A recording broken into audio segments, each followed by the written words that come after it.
I know where there's some, right here in the hall, clerk. No, Molly, not in there. I have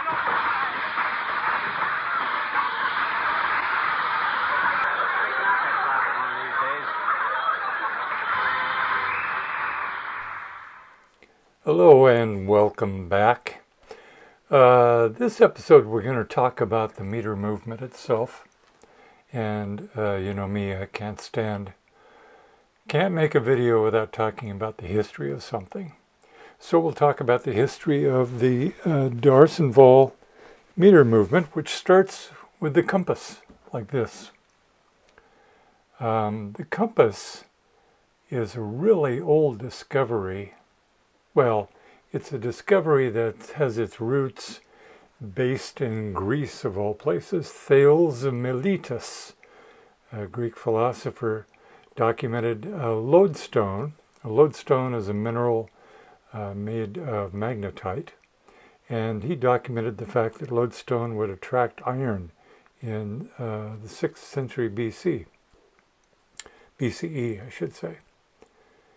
Then about 2,000 years ago, the Chinese and the Olmec people of ancient Mexico apparently simultaneously discovered that magnetite, or lodestone, if suspended, would orient itself in the same direction all the time.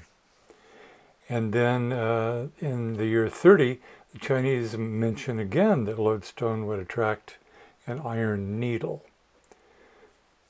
The very first Chinese compass probably was carved from lodestone in the shape of a spoon.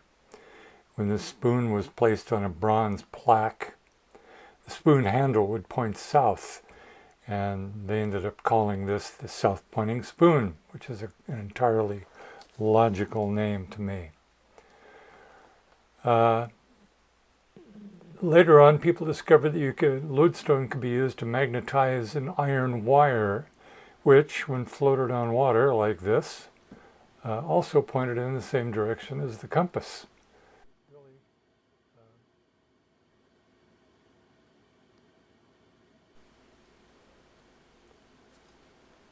Then about 1820, in 1820, a guy named Hans Christian Ørsted, who was a Danish scientist, discovered that an electrical current passing through a wire could deflect a compass needle, much like this. I've got a 9-volt battery here, connected through a wire to a 220 ohm resistor, and then back to the 9-volt battery. So we've got DC current flowing through the wire. And as you hold that apparatus close to the compass, it deflects the compass needle. And that's what Ørsted discovered. He hooked a Leyden jar, which is an ancient form of battery, old form of battery, I should say, up to a wire, and noticed that when the current was flowing through the wire, he could deflect a compass needle. That led to the creation of the first galvanometer, which is named for Luigi Galvani. And I don't know if you remember your history, but Galvani was famous for experimenting on dead frog legs. He would pass current through a dead frog's leg and a dead frog's leg, and the leg would twitch. It would indicate current flow, but not very accurately. Anyway, the galvanometer, named for Galvani, could indicate current flow, but not very accurately. Then in 1882, Jacques-Arsène d'Arsonval and Marcel Dupré developed a more sophisticated mechanism that measured very small currents very accurately. The mechanism that they came up with was further improved by Edward Weston, who patented his version in 1888. And since then, the movement has been referred to as the D'Arsonval-Weston galvanometer. Poor Dupré. He faded into the background, I guess. Anyway, didn't get the name recognition. So how does this work? Well, the easiest way to think about it, I think, is to think about it as a DC motor. There's a permanent magnet, this structure here, and it has a north and a south pole. And then in between those poles, you have a circular cutout, and you put an armature in there. The armature is going to be wound with wire, as this one pretends to be. And when you apply electricity, it's going to generate a north and a south pole in this armature. When the poles, the north and south poles in this armature, interact with the permanent north and south poles of the permanent magnet, this will rotate or pivot on a pivot point. It's about where the pointer is. And the arrow that's attached to it will rotate to the right or the left if you hook it up backwards. And there's a this is a linear device in that the amount of deflection that this deflects to the right while current is flowing through here is in direct relation to the amount of current flowing from the source. So this measures milli or microamps very accurately, or can measure milli or microamps very accurately. So this is it in its undeflected state. When current is applied to the magnet, it looks like this. Here the armature in the middle is rotated, I don't know, about 90 degrees on its pivot point, and is fully deflected to the right now. So it's measuring its maximum amount of current. This is fundamentally it. This is a DC motor that doesn't rotate all the way around. It just rotates partially, rotates 90 degrees, and it's done, but it's a DC motor. What Weston did was figured out a cool way to introduce electricity into this. Well, I should back up. The first galvanometers worked kind of like this, except they were working with a compass, and in order to get the needle to return to zero, they had to depend on the Earth's magnetic field to return the meter to zero. And so the meter had to be lined up with the Earth's magnetic field, which makes a lot of sense. What Weston did was add a couple of coil springs above and below this, and the coil springs are what first of all return the meter to its resting state and provide a path for the electricity to go from outside the meter into the coil of the armature itself. So that was a cool addition. Let's see how this compares with the meter that's actually in this Hickok 209A. Here's the movement, photograph of the movement. And we can outline some of this and make it easier to see what we're looking at. First of all, the permanent magnet part we can outline in red.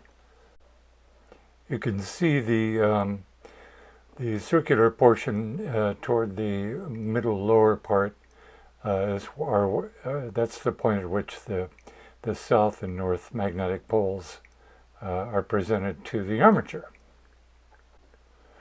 The armature is located within this red circle you can see here. It's fundamentally a coil of wire, of magnetic wire, very fine magnetic wire, wrapped around a former. If we look at an angle underneath, we can see the coil spring.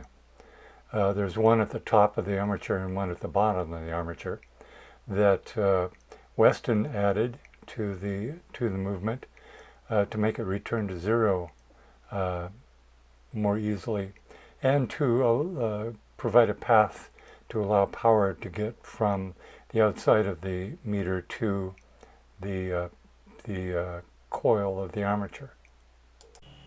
As power is applied to the armature, it starts to rotate in the permanent magnet's magnetic field, and that's how the meter works. More power, less power, more current, less current actually, to create a larger or smaller magnetic field. Here's the coil spring in action on the underside of the armature. Exactly the same as the upper one, but wound in the opposite direction. Let's take a look at the electrical properties of this ammeter. It's actually a microammeter or a milliammeter. It has a very fine winding on the armature. It takes very little current to deflect the armature.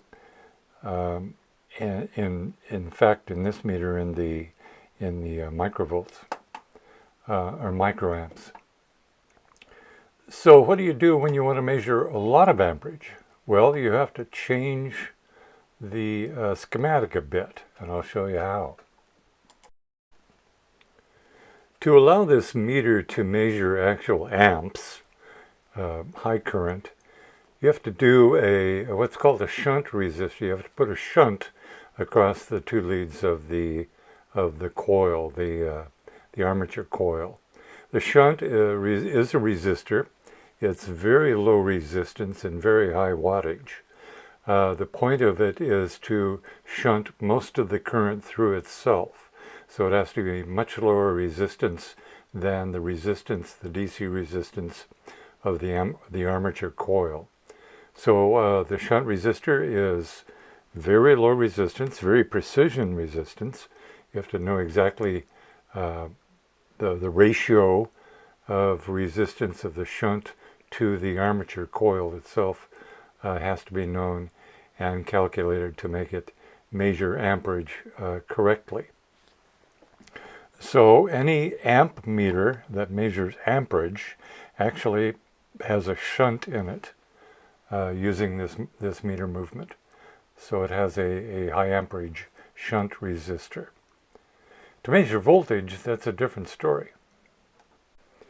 To measure voltage, rather than having a resistor in parallel with the armature coil, you're going to put one in series with one lead.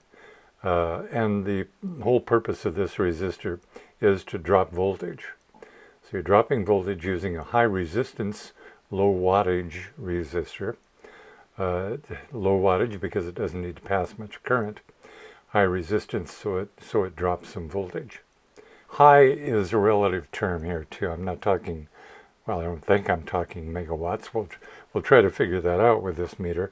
But high resistance is much higher than the shunt resistor would be in the case of a voltmeter. So it's a different configuration. The meter itself, the movement itself, doesn't change in either instance. In the case of the ammeter, it has a shunt resistor. In the case of a voltmeter, it has a series resistor. And that's the only difference. So I think I've been blabbering along for long enough on this video. Next time we'll take a look at the actual, and as you probably determined because of the pictures and video I've shown you, I've already been into this a bit. But next time we'll talk about what's wrong with the meter movement in this Hickok 209A. See you next time.